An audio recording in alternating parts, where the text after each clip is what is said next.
The charges that were laid out in a Vatican courtroom this week were sensational. A once high-ranking church official, Cardinal Angelo Becciu, and 9 others are charged with embezzlement, extortion and fraud, now facing fines and time in prison. 900 miles from where I'm standing here at the Vatican, in the heart of London, is a luxurious property that is central to this trial of Cardinal Angelo Becciu.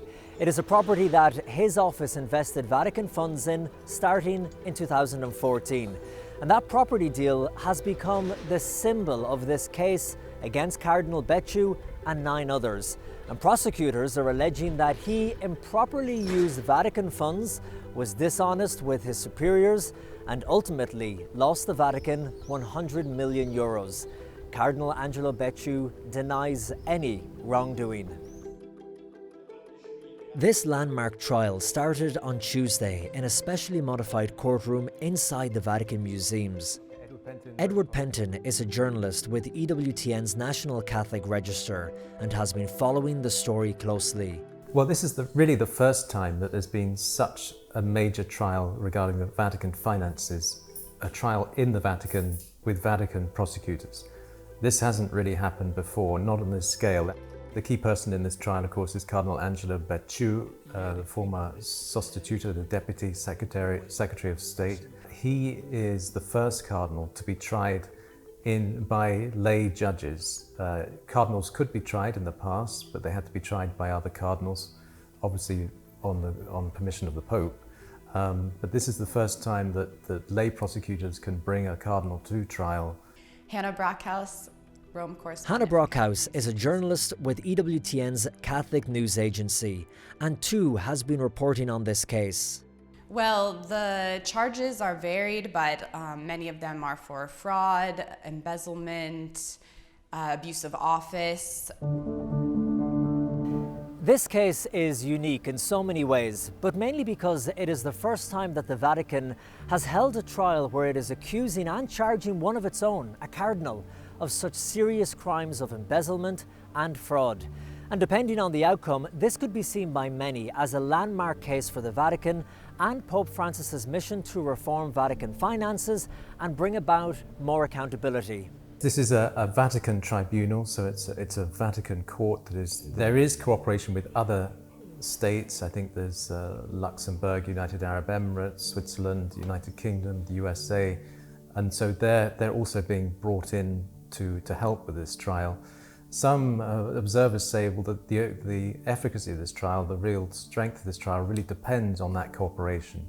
Central to much of this case is that London property deal that went so sour. Can you remind us a bit about that building and how it is the linchpin of this case?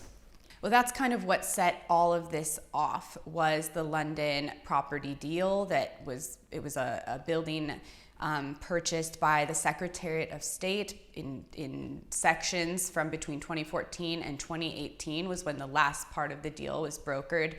And that's what set off the investigations that the Vatican has done that have led to this case and this trial, because they are alleging, the prosecutors of the Vatican are alleging that several people, both in and outside the Vatican, people who were working in the Secretariat of State and people who were called in to be kind of consultants or to help with investments, that they kind of worked together to defraud the Secretariat of State of a lot of money.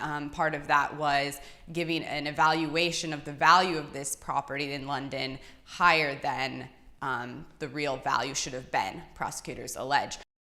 From looking at the prosecutor's case, it does suggest that Pope Francis and other top church officials were not only aware of some of the key transactions, but in some cases explicitly authorized them, even without full documentation or understanding the details.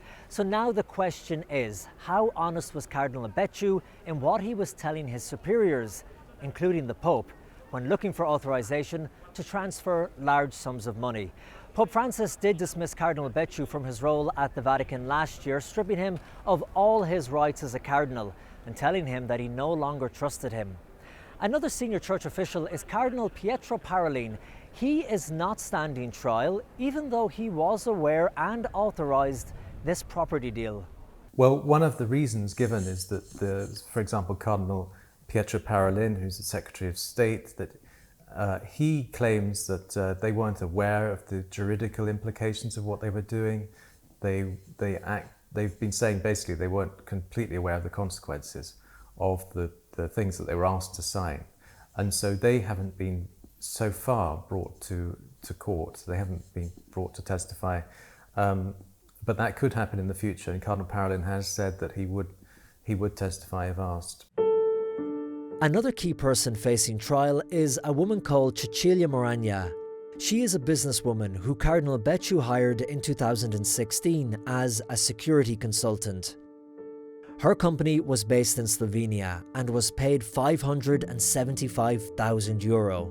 Now they claim this was money to pay a ransom to free Catholics who were apparently being held hostage in Africa.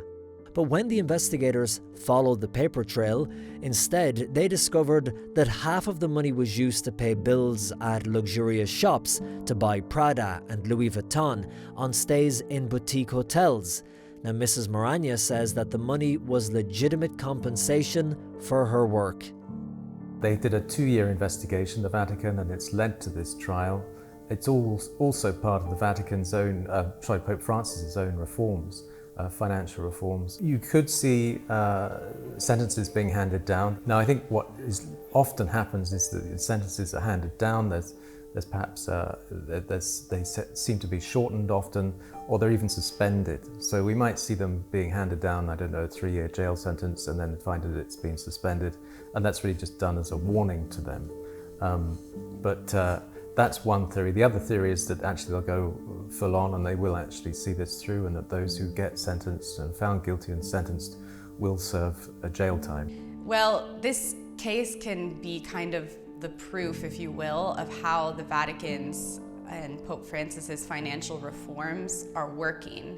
Ultimately, Pope Francis has made a lot of changes in the last few years regarding how financial issues are handled inside the Vatican, how investments are made, who manages them, what oversight there is, transparency, all of these things.